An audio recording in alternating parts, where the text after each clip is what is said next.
thing to put on the sled, and we'll start for Captain Roadside. Butch, stop watching TV a second. Call Spinner. Yeah? We've got a special visitor. Spinner!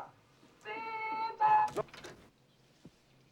Now, do you remember when I told you your daddy died in a POW camp?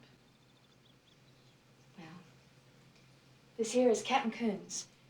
He was in the POW camp with Daddy.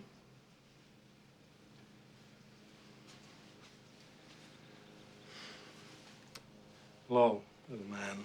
Boy, I sure heard a bunch about you. See, I was a good friend of your dad's. We were in that Hanoi pit of hell together over 5 years. Hopefully, you'll never have to experience this yourself, but when two men are in a situation like me and your dad were for as long as we were, you take on certain responsibilities of the other. If it had been me who'd not made it, Major Coolidge, you'd be talking right now to my son, Jim. But the way it turned out, I'm talking to you. Butch, I got something for you.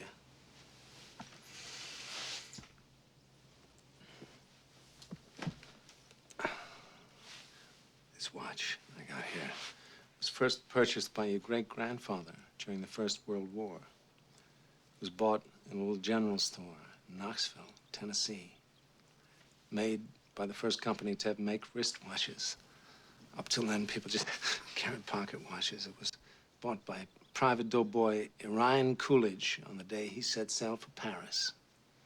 This was your great-grandfather's war watch, and he wore it every day he was in that war. And he'd done his duty, went home to your great-grandmother, took the watch off, put an old coffee can, and in that can it stayed till your granddad, Dane Coolidge, was called upon by his country to go overseas and fight the Germans once again. It's time they called it World War II.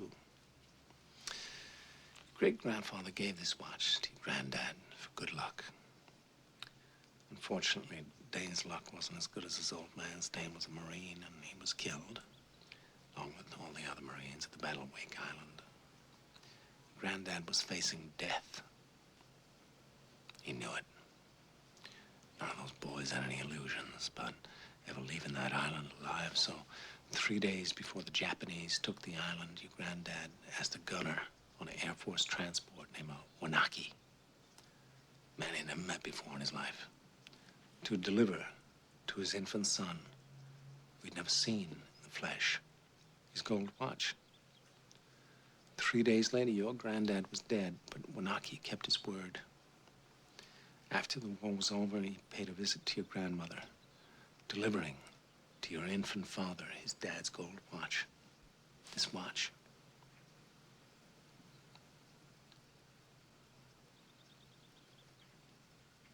This watch was on your daddy's wrist when he was shot down over Hanoi. He was captured, put in a Vietnamese prison camp.